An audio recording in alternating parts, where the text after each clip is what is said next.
Last week we seen the three temptations of Jesus. We didn't really mention those three temptations, but we seen Jesus out in the wilderness for 40 days and the devil tempting him, and we seen Jesus start his preaching ministry, and we seen the first 4 disciples called. So he's gathered up his disciples here. We're just going to talk about it in chapter 5. He's going to start teaching them these Beatitudes. And back then, it was, everybody believed it was not the, they didn't see that it was the attitude or the heart condition. They seen as we got to work. So this is what he was getting to. He wanted you to see that it's not the works that's going to get you to heaven. It's the attitude that you have, or the part that comes with the heart condition. That when I say that, I mean, being right on the inside, not just being right on the outside. You can use that analogy of putting lipstick on a pig and it's still a pig, So you can change the outside of it, but when you change the inside of it's when it counts, and this is what he's pointing out. And he says, and seeing the multitudes, he went up into a mountain, and when he was set, his disciples came unto him. So he's got 4 disciples, but there was probably more people than that there. So he's seen a multitude, and the way I was described to me, it's not really a big giant mountain. It's kind of more like a hill. So he left a crowd and went up on the hill. And walking through that crowd, I'm sure he had to have seen some things because of what he says here in just a minute. So keep that in mind. Verse 2, and he opened his mouth and taught them, saying, if you take note, it says that he was sitting, and I don't know how it got switched around, but back then the rabbis or the teachers would sit, and most of the times the students would be standing, and sometimes they would sit also, but now, for whatever reason, the teacher usually stands or the preacher is standing and everybody else is sitting, so somehow we got flip-flopped around, but that's why he was sitting down, because he was going to teach. And he says to him, verse 3, blessed are the poor in spirit, for theirs is the kingdom of heaven. Now, when you hear the word poor, we think of not having much money, but he's talking about your spirit being poor. And when you think you've got it figured out, you're not normally poor in spirit. But when you start seeing things through the eyes of Christ, or seeing yourself as God sees you, you see how short you come to the mark. So you will be poor in spirit. You'll be humbled. That's what he's talking about, the humble type of people that are poor in spirit and realize that, they're poor in spirit. They ain't got much hope. Theirs is the kingdom of heaven. So it's not the boastful, proud, arrogant person. It's the poor in spirit person. And he's going to it's going to be about the same thing over and over. So if you're poor in spirit, it's going to cause you to be, it's going to cause you to mourn. Okay, so verse 4, blessed are they that mourn, for they shall be comforted. So that's comfort for that person this morning because of Christ. And they hadn't figured it out yet. They're still earthly thinking at this point. So this is for us. This whole thing is not for unsaved people, it's for saved people. So if you hear this and you hear it for the first time, you don't understand it because it's not for you. It's gotta be broken down. So they're the mournful people that know they're poor in spirit and they're mourning about it will be comforted. And it's true. I mean, if you are forgiven and you feel the forgiveness from Christ, it is comforting to know. 5, blessed are the meek. So if you're if you're poor in spirit and you mourn and you've been comforted, it's going to make you meek. And this is the ticket. For they shall inherit the earth. Okay, meek. What do you think meek means? Meek, I always thought it meant weak. Humble. Timid. Timid, maybe. The word meek in the Greek was used to describe a horse that is powerful, all powerful, but has been broken and is useful. So it's tamed power. Does that make sense? If you've got power and you know you've got power, you're not arrogant about it. You're meek about it, but you know that you have power, but you're laid back about it. Another thing that you could say is you could put a little hyphen in between meek and it says meek. If you could see yourself in God's eyes, it would make you feel that way. I come so short. I missed the mark. I think I've said it before. The word sin came originally from bow and arrows when they used to do the target practicing of bow and arrows. Sin, when you sinned, it meant you missed the mark. So that's, we're missing the mark when we sin. Blessed are they which do hunger and thirst for righteousness, or you could put rightness, for they shall be filled. So put it together. If you're poor in spirit, you're going to mourn, and then when you're comforted, and you'll be meek about everything. And then if you're meek, you're going to hunger and thirst for righteousness. You're going to want to do right. You're going to want to be the right kind of person. You're going to want to do things the right way. You're going to thirst after that, hunger after that. And you will be filled, it says. We got to think, it always says, if you ask, it shall be given you. If you thirst for it, it'll be given to you if it's rightness and rightness. Blessed are the merciful, for they shall obtain mercy. That's verse 7. Now, once you are forgiven, you realize how much mercy that's been given to you. That should cause you to be more merciful to other people, especially if you went through all these other things. I think it's neat to put them all together in order like that and kind of see how they lead to one another. We could go on rants about all these. I don't really want to go on rants, but it's real easy to be scornful about something, especially if somebody's done you wrong. But we always got to look at big picture. There's a different place that we're going, and it's not earthly stuff. So mercy has been given to us, and when we give mercy, we're going to obtain mercy. Does that make sense? The more you give, the more you're going to get. Blessed are they, or blessed are the pure in heart, for they shall see God. And again, clean heart, pure heart, there's a difference. That's kind of like, I heard it described as soap. You can get soap that's going to get clean. It'll clean stuff, but some soaps have fragrances and colors and all this other stuff in it.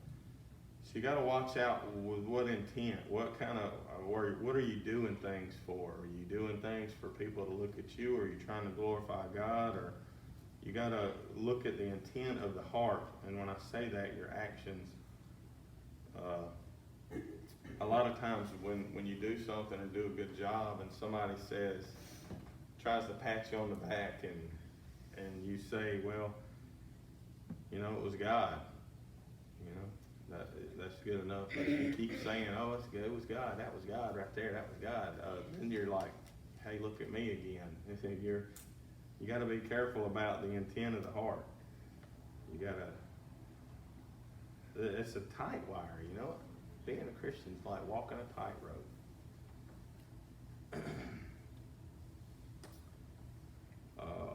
they shall see God. The pure in heart will.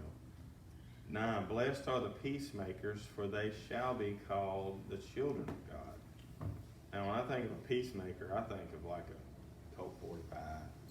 Oh, my Lord. You know what I mean? Or a policeman. But that's not necessarily what he's talking about. The thing about it is there's about 4 different things. You need to be at peace with God.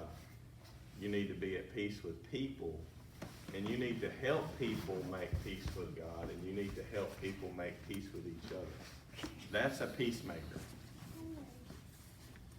Now, if you're able to keep peace and to help people, gain peace with God, that's what he's talking about here. And you don't necessarily want to cause strife or division or do gossiping or anything like that. That would be not a peacemaker. That would be the opposite.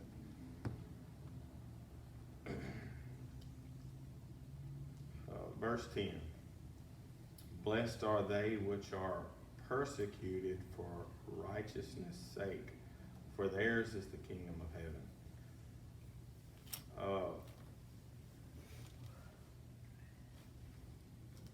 Read it again. Blessed are they which are persecuted for righteousness' sake.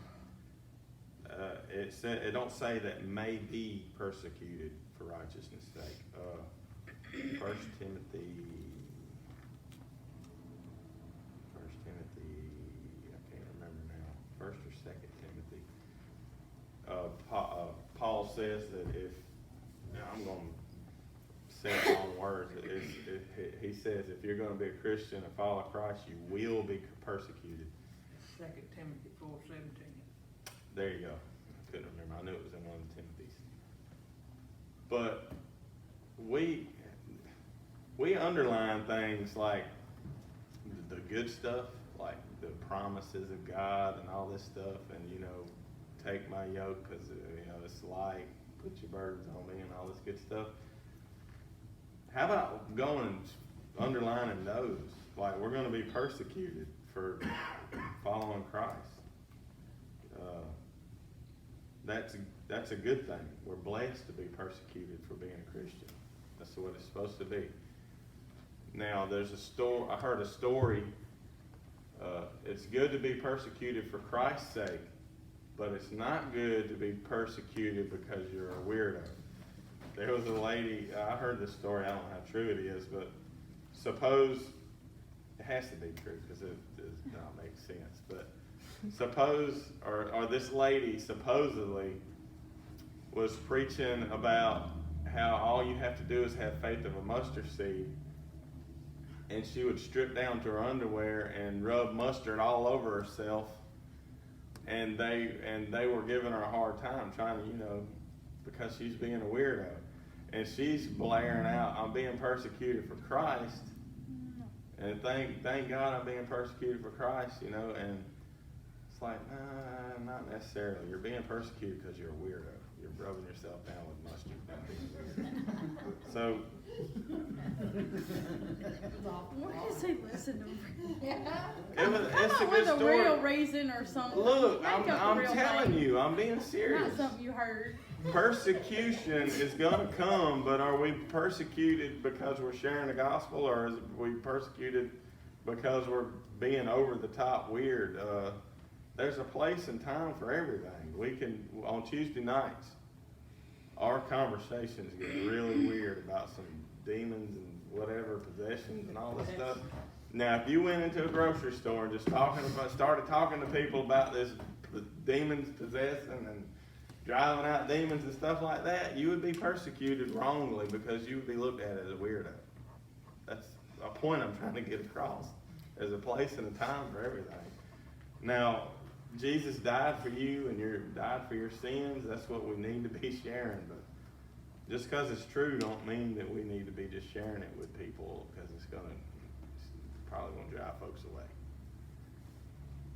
Just wanted to point out both sides of it.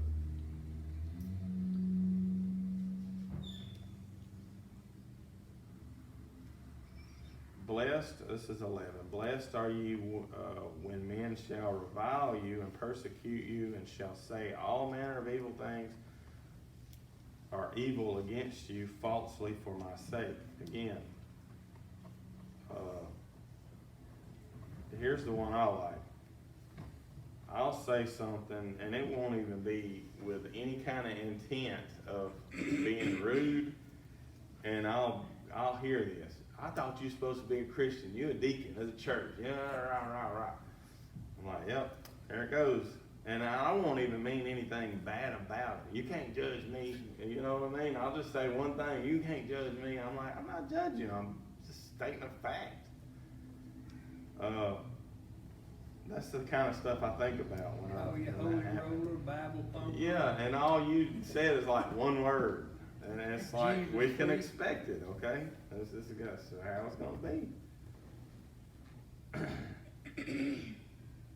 I just had a nail trap sometimes. It worked pretty good for me. And it even says evil against you falsely. You can have people making up stuff about you. Verse 12, rejoice and be exceedingly glad, for great is your reward in heaven, for so persecuted they the prophets which were before you. Now, I don't know if y'all ever paid attention, but Stephen, when he was preaching, he was telling the Pharisees and whatnot that you've never received any of the prophets, and you just killed the main one that they were talking about, and they ended up stoning him for it. So they have never accepted what God has to tell them, and this is talking specifically to the Jews, but it's a tough pill to swallow when you start reading the Bible and start figuring out what God has planned for you in your walk. It's real easy to live out in the world and follow your own earthly, fleshly desires. And God plainly tells you right here that, hey, you don't need to be doing that. I don't like that kind of stuff. And it really hurts when you read across something and you're like, what is it hurting if I'm doing this? God don't like it. The intent of your heart's bad. You can't go run around chasing women and, eating unhealthy, doing drugs, smoking, killing yourself, messing up the temple. It's a tough pill to swallow when you start reading and studying and going and listening to preachers. I mean, it's offensive. Makes you not want to come, But this is why we do it, though. For great is your reward in heaven.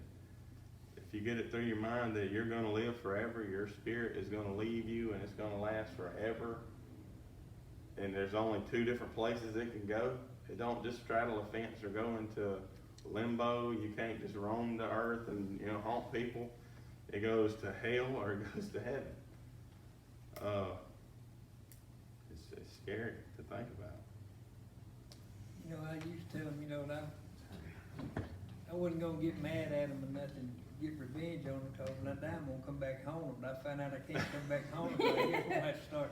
Trying to get him to go with you. I don't know. I've heard of people seeing ghosts, but shortly after they had died or something. But maybe they extend. It says to be absent from the body is to be present with the Lord. So I don't know how much grace period you got there, but take that with it. Yeah, if I leave, I don't want to come back. So we're going to shift gears a little bit. It's going to talk about some different teachings. He's done told you the Beatitudes. And again, the attitude, it was really pointed at the attitude of the heart. It's the intent of the heart, that what's going on the inside. And all of this is supposed to make you realize that you can't do that. It's supposed to drive you to Christ. So it's supposed to make you seek after Christ. Make you know that you can't do it on your own. Works ain't going to do it. And this next part's going to even explain it even better. 13, you are the salt of the earth. But if the salt has lost its flavor or savor, wherewith shall it be salted? That's a question. It is thenceforth good for nothing but to be cast out, to be trodden under foot of men. So, I know the kids has got this new term, being salty. What's it mean to be salty? Say it. You know. Go ahead on. Well, I mean, Having an attitude, salty. Well, somehow the kids has done took this term and changed it into something that is bad, that is really supposed to be good. Because we're supposed to be the salt of the earth. We're supposed to give it flavor. We're supposed to and the things that salt is used for is wound care. It was to help heal stuff, keep infection out. It was kept to preserve things. You could like soak meat in it and it would last. So we're supposed to help preserve. We're supposed to do what? Cure. Yeah, we're supposed to help. We're supposed to help purify. That's what we were meant to do. That's what we're supposed to be doing. Well, it says if we lose the savor, we lose the ability to do that. Well, what happened to salt back then is they would use it to throw on pathways to kill the weeds or whatever because of what was in it. Or they would use it to keep ice from accumulating in places, which I don't think they have a whole lot of ice over there. But in other words, when it was thrown down, it would be trod over men, by men. So you're going to be dirt, is what we're made of. We're going to be back to the dirt. It says when you lost its savor, that indicates foolishness or immoral behavior. It means you've gone to the bad side. We don't need to be going on the bad side. 14, ye are the light of the world. A city that is set on a hill cannot be hid. Neither do men light a candle and put it under a bushel, but on a candlestick, and it giveth light unto all that are in the house. I'm pretty sure this little light of mine came from this whole little part right here. We're supposed to let our light shine. Now, when it's daylight, if a light ain't real bright, you don't notice it. So, how much are we shining? That's what we ought to be thinking about. Do we make a difference? Light also displaces the darkness. So if we got evil things going on in our life, we pick up the Bible or get around somebody and let their light shine on us and, to change things. But the one thing we don't do is take our light and just put it inside of a church building and don't take it outside where it's supposed to be at. We don't cover it up. We put it out in the open so everybody can get light from it. I think I'm guilty of that one too. It says, let your light so shine before men that they may see your good works and glorify your Father which is in heaven. Now, when it says see your good works and glorify God, you can see somebody change when they start going to church and they get saved. You can see them going from cussing every other word's a cuss word. They're not doing what they're supposed to be doing, and you can see the transition. You can see the trying to clean up the language. You can see all this stuff just slowly going into transition. And when you're doing that, what is it showing other people around you? Those other people are going to be glorifying God because of what they see in you. And you are supposed to be doing works for God. You're supposed to be helping feed the poor, clothing the people that don't have clothes, teaching people about the Bible. I mean, there's just, you name it. There's so many different things. But that leads other people to Christ through your works. Now, if you're going to church and then going to the bar I don't think that's leading people to Christ. I think that's probably leading people away from Christ. Because they're like, well, if they're gonna go to church and then act like that, I don't know if I want any part of it. Or go to church on Sunday and Wednesday, and then when somebody says something to you, every other word's a cuss word, or you're just real ugly and just rude. And that's not the way you're supposed to be. You just talked about the Beatitudes.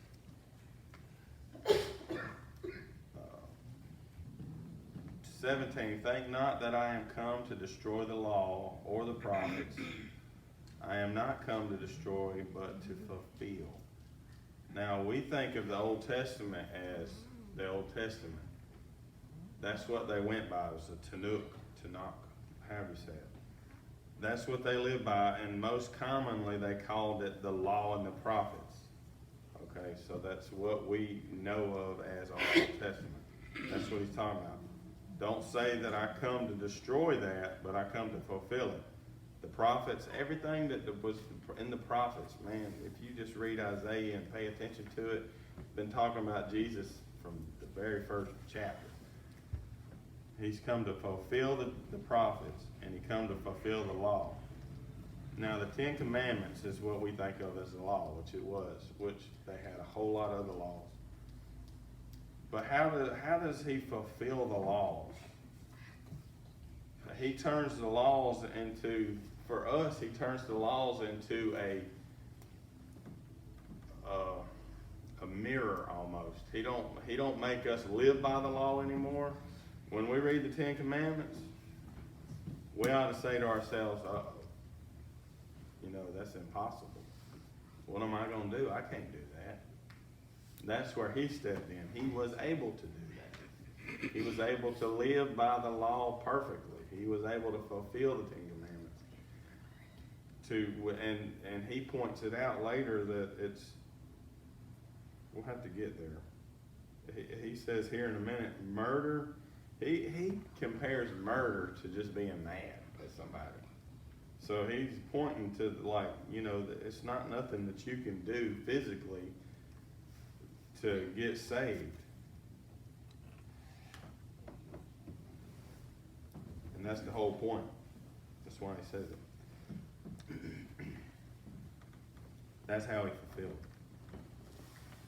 18, for verily I say unto you, till heaven and earth pass, one jot or tittle shall in no wise pass from the law till all be fulfilled. He's saying that none of it, and a jot and a tittle, a jot is the smallest letter in their alphabet. So it's like literally like a comma. So from the biggest thing to the smallest thing is not going to pass away from the law.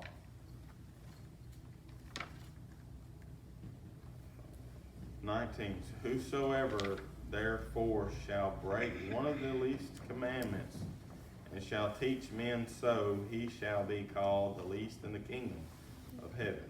But whosoever shall do and teach them the same shall be called great in the kingdom of heaven.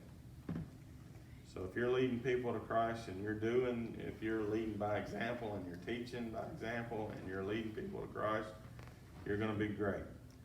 But if you're not, you're going to be at the bottom. And the Pharisees would actually keep the commandments to a T. They would go out of their way to keep the commandments to the T.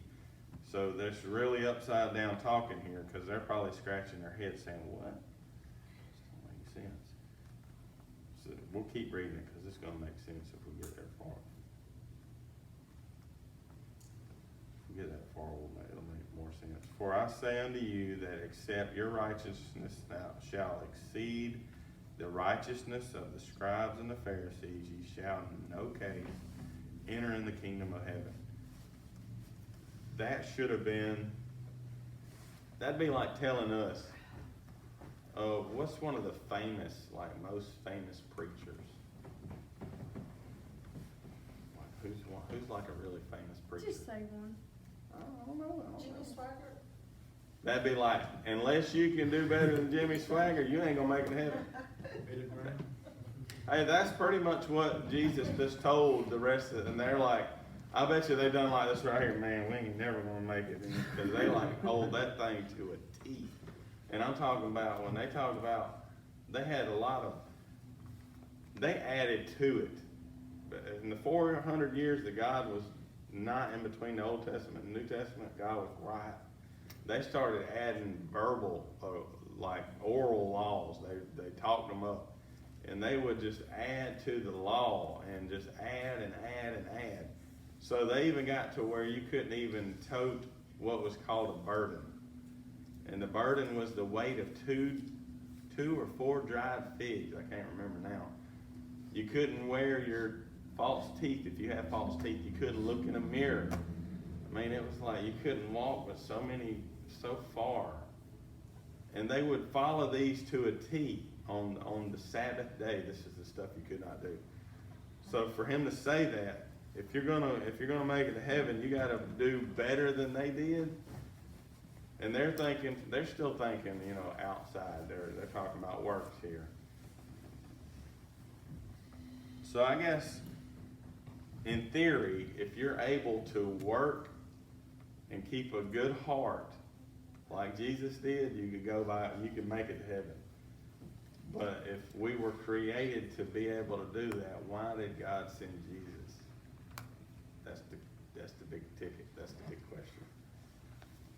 So this whole thing should have said, you know what? There's no way we can outdo the Pharisees. They lived the law to a T. That should have really, really pointed them back to hey, what do we got to do? And Jesus is even going to expound on it more. He says in 21, you have heard that it was said by them of old time, that thou shalt not kill, and whosoever shall kill shall be in danger of the judgment.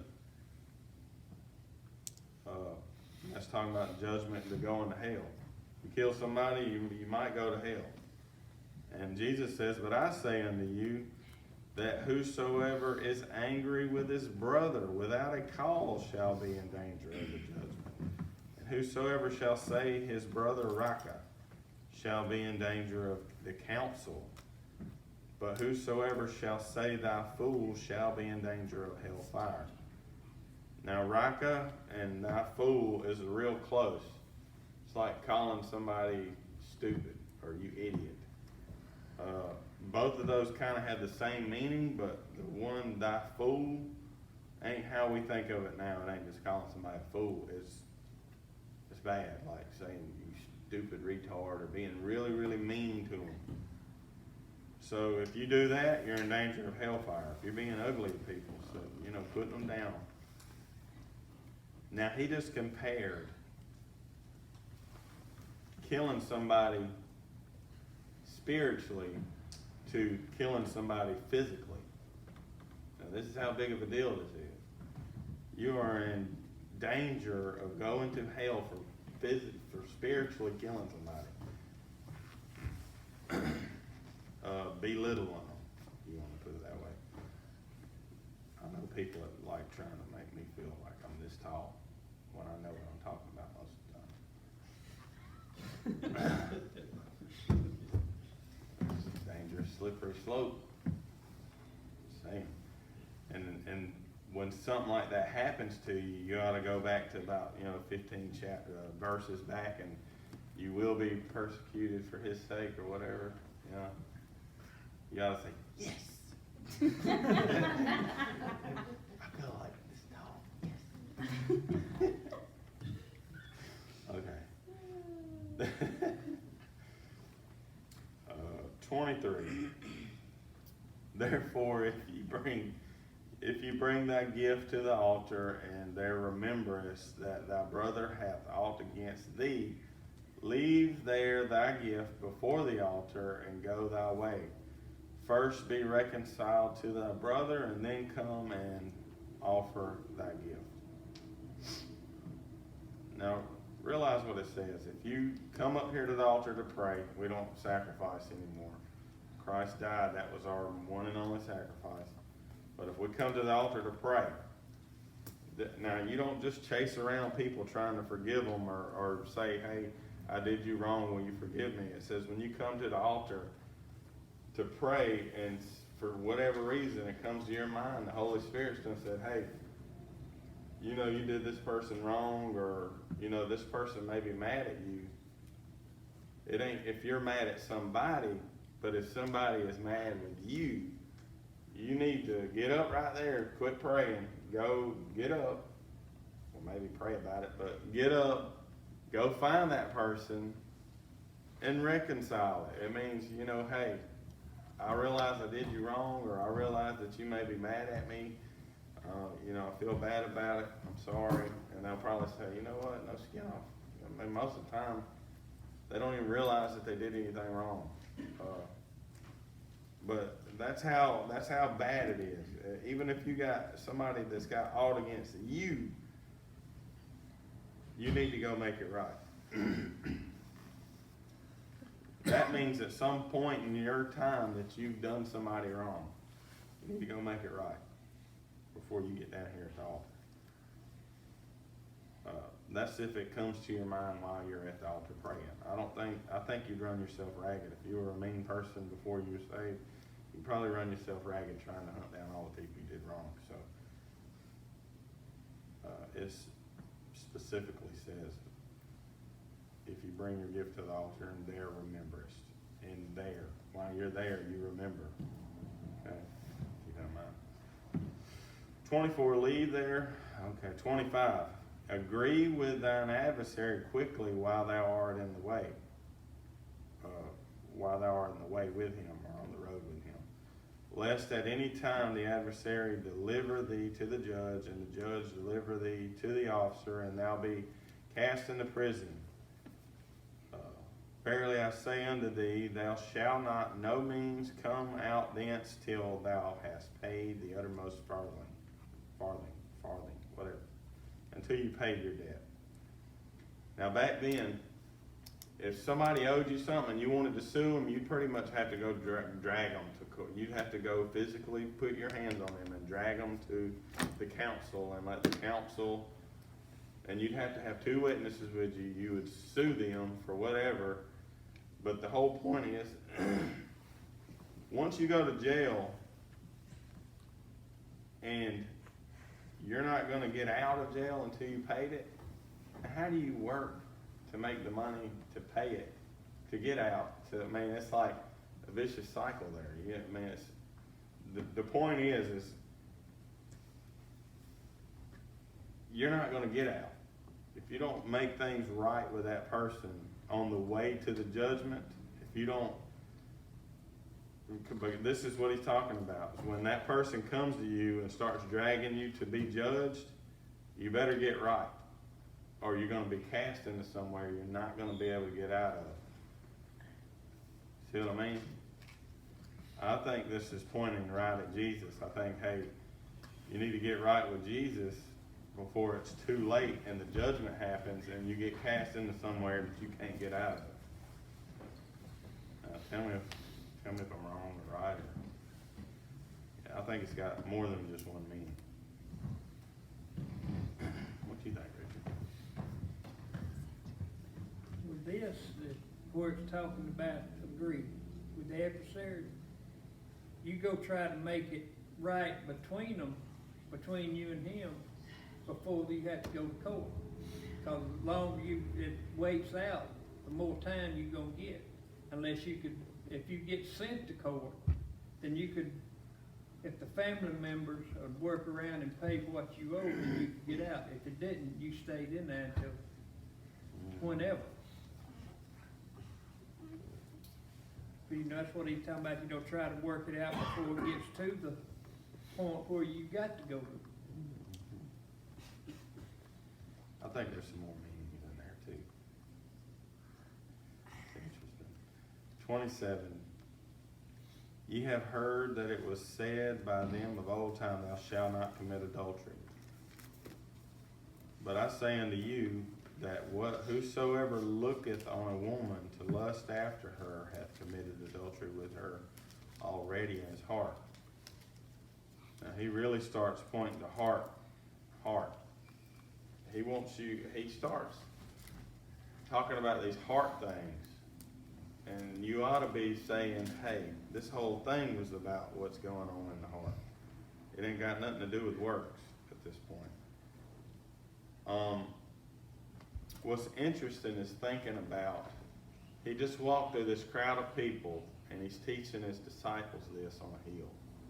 And I'm wondering if one of his disciples is like looking down the hill at a woman walking by or something, and he's like, you know what I mean? It's just curious. It's so curious to think about. Or maybe there's a couple of people arguing with each other down there, and he explains that to them.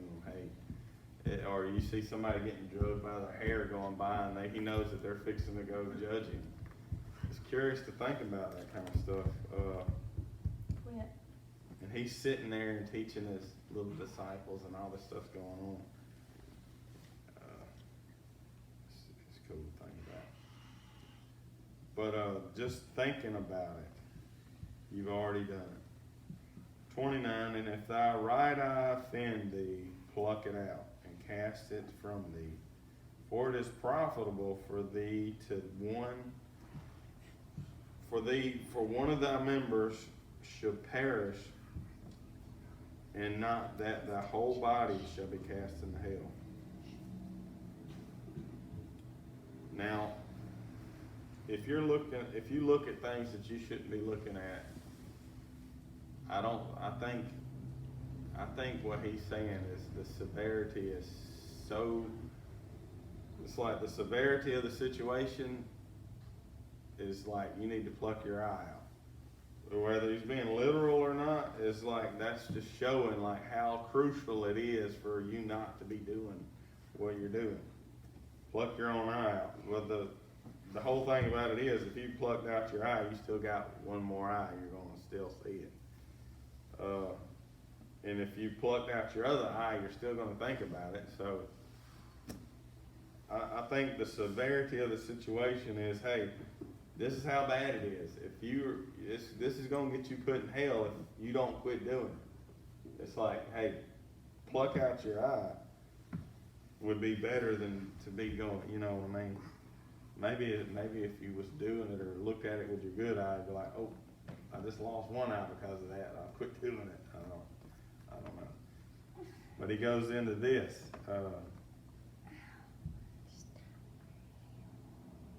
And if thy right hand offend thee, cut it off, and cast it from thee, for it is profitable for thee that one of thy members should perish, and not that thy whole body shall be cast into hell. And again, your right hand is your strength, whether you're right-handed or left-handed, it don't matter. The saying, we get the phrase, my right-hand man, you know, that's the go-to person, that's your strength. So if your right hand offendeth you, and that's your most powerful hand, whether you're right-handed or left-handed, the point is, if it offends you, the severity of the situation, hey, cut it off. Cut that thing out of your life. Get rid of it, or it's going to send you to hell.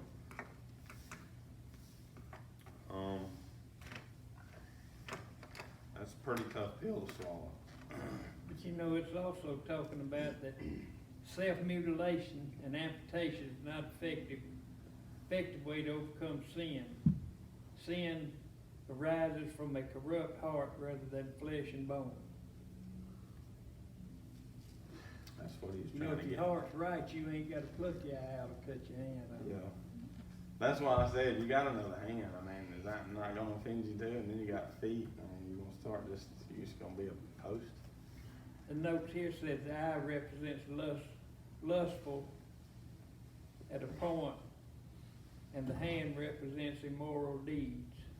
And So I'm it's- pretty sure that there's blind people in this world are full of lust Oh, yeah. that can't see nothing. So that's the point he's trying to get to. It's just a heart condition, like what we've been saying. It had 31. It hath been said. It hath been said, whosoever shall put away his wife, let him give her a written of divorcement, or writing of divorcement. But I say unto you that whosoever shall put away his wife, saving for the cause of fornication, causeth her to commit adultery, and whosoever shall marry her that is divorced committeth adultery. Now the reason that he goes into this, there's a guy named Hillel or something like that. It was one of the rabbis has got into the people's heads that you could divorce your wife if she calls you to sin, and they went as far as to say, like, if she oversalted your food or messed up your food and it caused you to get mad, you could put her away. Or if you looked at another woman and you thought of her lustfully, hey, you could put your wife away because she ain't doing it for you no more. It was to that point, and that's why Jesus said this. You can't put your wife away unless she, well, I just read it. I'm not going to get real in detail on that. If she was not faithful to you, that's the only time you can divorce her. And if anybody else marries her after you divorce her, they committed adultery too. That's how bad it is. So. That's in Deuteronomy 24:1. So don't burn the food. So that's why he says this. People take things out of context, and you know what I mean? They run wild with it. So you need to know background. You need to know history.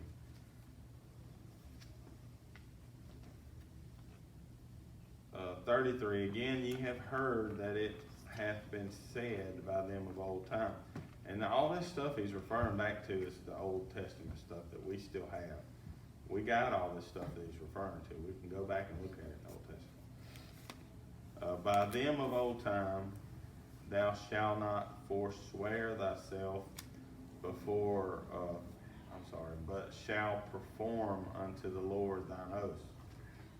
But I say unto you, swear not at all, neither by heavens, for it is God's throne, nor by the earth, for it is his footstool, neither by Jerusalem, for it is the city of the great King. Neither shalt thou swear by thy head, because thou canst not make one hair white or black. But I guess that's before they realized that they got, we got stuff to dye hair now. But let your communication be yea, yea, nay, nay, for whatsoever is more than this that cometh from evil. So this is the type of person that's like, and kids mainly do this, but I've seen grown-ups do it too. Man, I swear to God, I didn't do that. I swear. And they'll say it like 50 times. Yea is yea, nay is nay. Don't be making no oaths. Don't swear to God. Don't promise on my mama's grave. Don't do no craziness like that. Yes is yes and no is no is what he's saying. Don't be making no. Here's the ticket is usually you're not going to be able to swear an oath and keep it, especially if it's something that's unkeepable. It's like me telling Elizabeth, I swear that I'm never going to leave my socks on the floor again. You know what I mean? It's not going to happen. I'm going to eventually leave a sock on the floor somewhere. And he's saying yay and yay, but he's saying just be But is it not straightforward. like just being honest and truthful? Like, Just- you say yes when it's yes and no when it's no. Like, don't lie. Yes. And anything other than that is from the evil one. I think we're going to cut it off there because we only got a few more minutes.